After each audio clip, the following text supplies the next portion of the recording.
నమస్తే, నా పేరు ప్రశాంతి. వై న్యూస్ కు స్వాగతం. శ్రీ కలిగ వెంకటేశ్వర స్వామి ఆలయం కంకిపాటి వర్గంలో 2013లో మన తపోవనం స్వామీజీ ఆశీస్సులతో ఇక్కడ వైభవంగా ఆచరించడం జరిగింది. ఆ వేళ నుంచి ఈ వేళ దాకా 14 దాకా ముక్కోటి ఏకాదశి ఈ పరిసర ప్రాంతాల్లో ఘనంగా జరుపుకుంటున్నారు ఆ స్వామి. ప్రతి సంవత్సరం కూడా తపోవనం స్వామీజీ వచ్చి మా అందరికీ ఆశీస్సులు తీసుకుని పూజలు చేసి ఈ పరిసర ప్రాంతాలందరూ ప్రజలు సుఖంగా సౌభాగ్యంగా ఉండాలని ఆ దేవుడి అయ్యప్ప స్వామిని కోరుకుంటూ ఓకే. జై శ్రీనివాస, జై జై శ్రీనివాస. శ్రీ శ్రీ శ్రీ కలియుగ వెంకటేశ్వర స్వామిగా ఈ తునిలో కంకిపాటి వారి గరువులో వెలసి ఉన్నారు.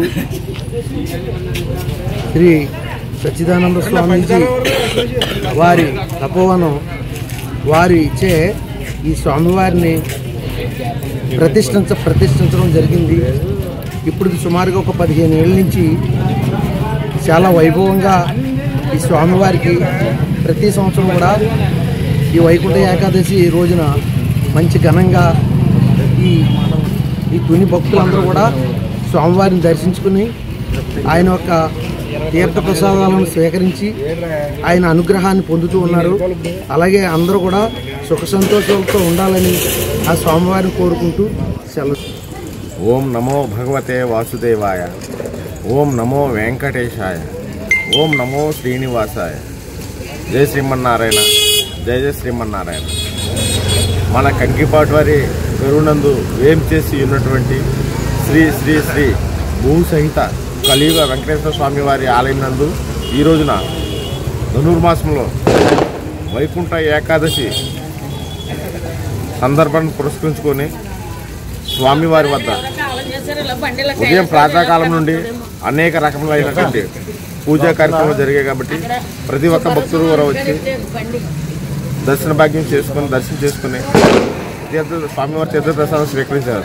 అలాగే ఎంతో మహిమాన్వితమైన ఈ ఆలయం 2013 మన తపోవనం స్వామీజీ వారు మహాస్థాలతో ప్రతిష్ఠించబడి ఎంతో దేదీప్యమానంగా అనేక రకాలైనటువంటి కళ్యాణ కార్యక్రమాలు కూడా జరుగుతూ ఉన్నాయి. కాలక్రమంలో ఈ యొక్క ఆలయం దినదిన అభివృద్ధిగా జరుగుతూనే ఉంది. ఇప్పుడు దాకా వచ్చినటువంటి భక్తుల తాలూకు మనోభావాలని ఎటువంటి లోపం లేకుండా భక్తులు తమ కోరుకున్న కోరికల్ని నెరవేరుస్తూ ఈ స్వామివారు 7 శనివారాల కళ్యాణ వెంకటేశ్వర స్వామిగా విరజిల్లుతున్నారు. జయ శ్రీమన్నారాయణ, జయ శ్రీమన్నారాయణ.